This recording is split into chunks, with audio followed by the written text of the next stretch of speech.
നമസ്കാരം. Reporter channel മുതലാളിമാർക്ക് കോടതിയുടെ പൂട്ട്.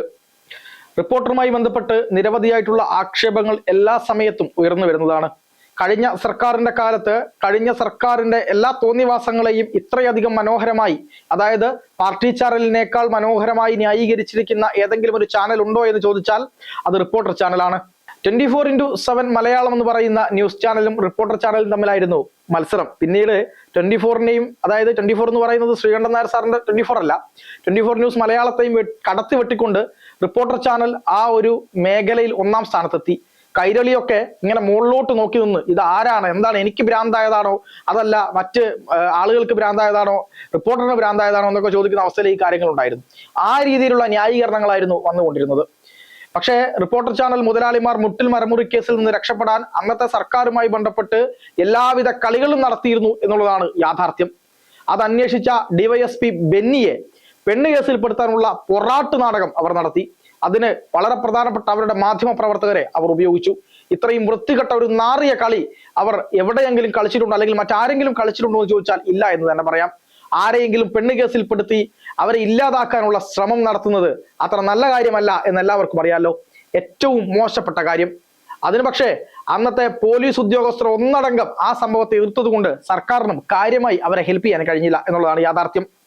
ഇപ്പോൾ മുട്ടിൽ മരമുറി കേസുമായി ബന്ധപ്പെട്ട ഒരു വിശ്വാസവഞ്ചന കുറ്റത്തിന് ചോറ്റാനിക്കര പോലീസ് ജാമ്യമില്ലാ വാറണ്ട് ഈ പറയുന്ന റിപ്പോർട്ടർ മുതലാളിമാർക്കെതിരെ പുറപ്പെടുവിച്ചിരിക്കുന്നു. ആൻഡോ അഗസ്റ്റിൻ, ജോസൂട്ടി അഗസ്റ്റിൻ, റോജി അഗസ്റ്റിൻ എന്ന് പറയുന്ന 3 അഗസ്റ്റിൻ സഹോദരന്മാർക്കെതിരെയും ജാമ്യമില്ലാത്ത വാറണ്ടാണ് കോടതി ഇപ്പോൾ പുറപ്പെടുവിച്ചിരിക്കുന്നത്. ഇതിന്റെ പിന്നിൽ എന്താണ് യാഥാർത്ഥ്യം, അല്ലെങ്കിൽ എങ്ങനെയാണ് ഈ ഒരു ജാമ്യമില്ലാ വാറണ്ടിലേക്ക് ഇവരെത്തിയത്?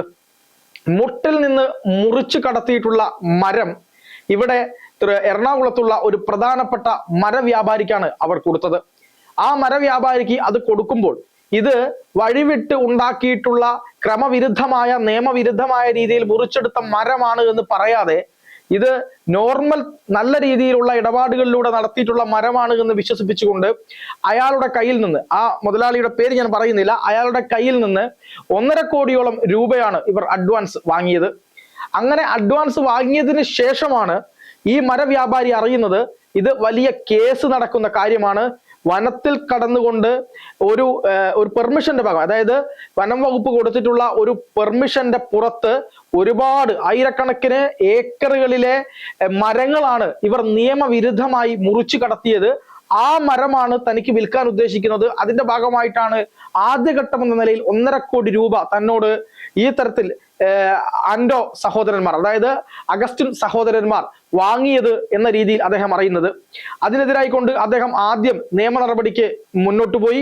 വിശ്വാസവഞ്ചന കുറ്റം ചുമത്തിക്കൊണ്ട് അവർക്കെതിരെ പോലീസിൽ പരാതിപ്പെട്ടു. പോലീസ് വിശ്വാസവഞ്ചനയ്ക്ക് കേസെടുത്തു. ആ കേസുമായി ബന്ധപ്പെട്ട് ഇവർ കഴിഞ്ഞ ദിവസം ഹൈക്കോടതിയെ സമീപിച്ചിരുന്നു. ബഹുമാനപ്പെട്ട കേരള ഹൈക്കോടതിയിൽ ഈ അഗസ്റ്റിൻ സഹോദരന്മാർ കൊടുത്തിട്ടുള്ള ഹർജി എന്ന് പറയുന്നത്, ഈ മരം ഞങ്ങൾ ഒരു തരത്തിലും നിയമവിരുദ്ധമായിട്ടല്ല ഇയാൾക്ക് കൈമാറിയത്. വനം വകുപ്പിന്റെ കൃത്യമായ നിർദ്ദേശമുണ്ടായിരുന്നു, അനുമതി ഉണ്ടായിരുന്നു, ടോക്കൺ ഉണ്ടായിരുന്നു. അപ്പോൾ വനം വകുപ്പിന്റെ ടോക്കൺ ഉപയോഗിച്ചുകൊണ്ട് മുറിച്ചിട്ടുള്ള ഒരു മരം നിയമവിരുദ്ധമായിട്ടാണ് മുറിച്ചത് എന്ന് ഒരു തരത്തിലും അറിയിക്കേണ്ടതില്ല, അല്ലെങ്കിൽ ആ തരത്തിൽ വിശ്വാസവഞ്ചന നടത്തിയിട്ടില്ല.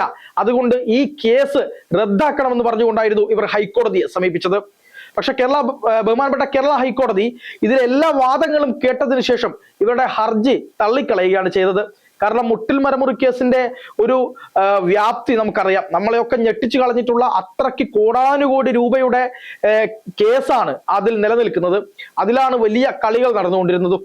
അപ്പൊ അതുമായി ബന്ധപ്പെട്ട് ഇത്തരത്തിലൊരു കേസ് എളുപ്പത്തിൽ ഇവരിൽ നിന്ന് ഒഴിവാക്കി കൊടുക്കാൻ പറ്റില്ല എന്ന് അറിയുന്നത് കൊണ്ട് തന്നെ ആ വ്യാപാരിക്ക് ഏറ്റിട്ടുള്ള വലിയ പ്രയാസം, അയാളും ഈ കേസിൽ പ്രതിയാവേണ്ടതായിരുന്നു, അയാളും ഈ കേസിൽ വലിയ രീതിയിൽ കുടുങ്ങേണ്ടതായിരുന്നു.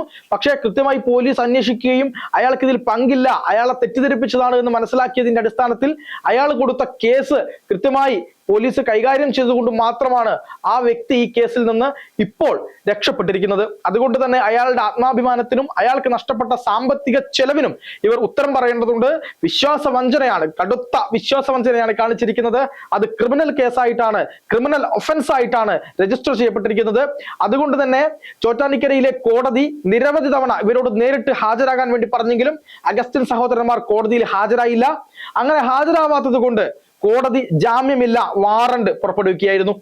ഇനി ജാമ്യമില്ലാ വാറണ്ട് പുറപ്പെടുവിച്ചതിന്റെ അടിസ്ഥാനത്തിൽ ഇവരെ എത്രയും പെട്ടെന്ന് കണ്ടുപിടിച്ച് അറസ്റ്റ് ചെയ്ത് ബഹുമാനപ്പെട്ട കോടതിയിൽ ഹാജരാക്കേണ്ടതുണ്ട്. വി ഡി സതീശന്റെ ഗവൺമെന്റിനോട് എക്കാലവും എല്ലാ തരത്തിലും നീതി പുലർത്താത്ത തരത്തിൽ അവരെ അറ്റാക്ക് ചെയ്യുകയും ആക്രമിക്കുകയും അവരെ പരിഹസിക്കുകയും ഇപ്പോഴും കോൺഗ്രസിനെയും യു ഡി എഫിനെയും എല്ലാം വളഞ്ഞിട്ട് ആക്രമിക്കുകയും ചെയ്യുന്ന ഒരു ചാനലിനോട് ആഭ്യന്തരമന്ത്രി രമേശ് ചെന്നിത്തലയുടെ പോലീസ് അല്ലെങ്കിൽ ആഭ്യന്തര വകുപ്പ് ഏതെങ്കിലും തരത്തിൽ അവർക്കൊരു സഹായം ചെയ്തു കൊടുക്കുമെന്ന് വിശ്വസിക്കാൻ കഴിയില്ല. അങ്ങനെ ചെയ്തു കൊടുത്താൽ അണികളോട് മറുപടി പറയേണ്ടി വരുമെന്ന കാര്യത്തിലും സംശയമില്ല. അതുകൊണ്ട് എത്രയും പെട്ടെന്ന് തന്നെ അഗസ്റ്റിൻ സഹോദരന്മാരെ അറസ്റ്റ് ചെയ്ത് കോടതിയിൽ ഹാജരാക്കാനോ അല്ലെങ്കിൽ അവർ സ്വമേധയാ കോടതിയിൽ ഹാജരാവാനോ ഉള്ള കാര്യമായി ആ രീതിയിലേക്കായിരിക്കും കാര്യങ്ങൾ പോവുക എന്നാണ് ഞാൻ മനസ്സിലാക്കുന്നത്. എന്തായാലും മുട്ടിൽ മരമുറി കേസുമായി ബന്ധപ്പെട്ട് വലിയ തരത്തിലുള്ള കേസ് തന്നെയാണ് നിലനിൽക്കുന്നത്. ഈ കേസിൽ നിന്ന് അത്ര പെട്ടെന്നൊന്നും ഊരിപ്പോരാൻ അഗസ്റ്റിൻ സഹോദരന്മാർക്ക് കഴിയില്ല എന്ന തരത്തിൽ തന്നെയാണ് വാർത്തകൾ വന്നുകൊണ്ടിരിക്കുന്നത്. അതോടൊപ്പം മെസ്സിയെ കാണിച്ച് പറ്റിച്ച് മെസ്സി ഇവിടെ വരും, കേരളത്തിൽ വരും, കളിക്കും, വലിയ തരത്തിലുള്ള പ്ലാനുകൾ ഉണ്ടാക്കി ഈ പറയുന്നത് പോലെ വലിയ തരത്തിൽ ടിക്കറ്റുകൾ വെച്ചുകൊണ്ട് ആളുകളെ ഉപയോഗപ്പെടുത്തിക്കൊണ്ട് ആളുകൾക്ക് ടിക്കറ്റുകൾ കൊടുത്ത് വലിയ പൈസയുടെ ടിക്കറ്റ് വെച്ച് മെസ്സിയെ കൊണ്ടുവന്ന് അത് കോഴിക്കോട് മുതൽ രാമനാട്ടുകര വരെ വലിയ തരത്തിലുള്ള റോഡ് ഷോ നടത്തി അത് ഈ റിപ്പോർട്ടർ മാത്രം ലൈവായിട്ട് ചെയ്യും. അതിന് സ്പോർട്സ് റിപ്പോർട്ടറൊക്കെ ആരംഭിച്ച ഈ പറയുന്ന റിപ്പോർട്ടർ ചാനൽ മുതലാളിമാർ സത്യത്തിൽ റിപ്പോർട്ടർ ചാനലും അതുപോലെ തന്നെ കഴിഞ്ഞ ഗവൺമെന്റും ചേർന്നുകൊണ്ട് ജനങ്ങളെ പറ്റിച്ചതാണ് എന്നുള്ള തട്ടിപ്പിലൂടെ പറ്റിച്ചതാണ് എന്ന രീതിയിലുള്ള വിവരങ്ങളും അന്വേഷണ റിപ്പോർട്ടുമാണ് ഇപ്പോൾ പുറത്തു വരുന്നത്. അവിടെ മെസ്സിയോ അതുമായി ബന്ധപ്പെട്ട ഒരാളും തന്നെ ഇത്തരത്തിലുള്ള ഒരു വിവരവും അറിഞ്ഞിട്ടില്ല. ഇതിന്റെ പുറകിൽ അവർ കടത്തിയിട്ടുള്ള 130ഓളം കോടി രൂപ എവിടേക്കാണ് പോയത്, ആർക്കാണ് കൊടുത്തത്, എന്താണ് അതിൽ ഉണ്ടായത്, അവരെ സംരക്ഷിച്ച സ്പോർട്സ് വകുപ്പ് മന്ത്രി അബ്ദുറഹ്മാൻ അടക്കം ഇപ്പോൾ റഡാറിലാണ്. കഴിഞ്ഞ സർക്കാരിലെ പല ഉന്നതരും ഇവരെ സഹായിച്ചു എന്നാണ് മനസ്സിലാവുന്നത്. എന്തായാലും റിപ്പോർട്ടർ ചാനൽ മുതലാളിമാർക്ക് ഇപ്പോൾ സ്വൈര്യമില്ലാത്ത കാലം തന്നെയാണ്.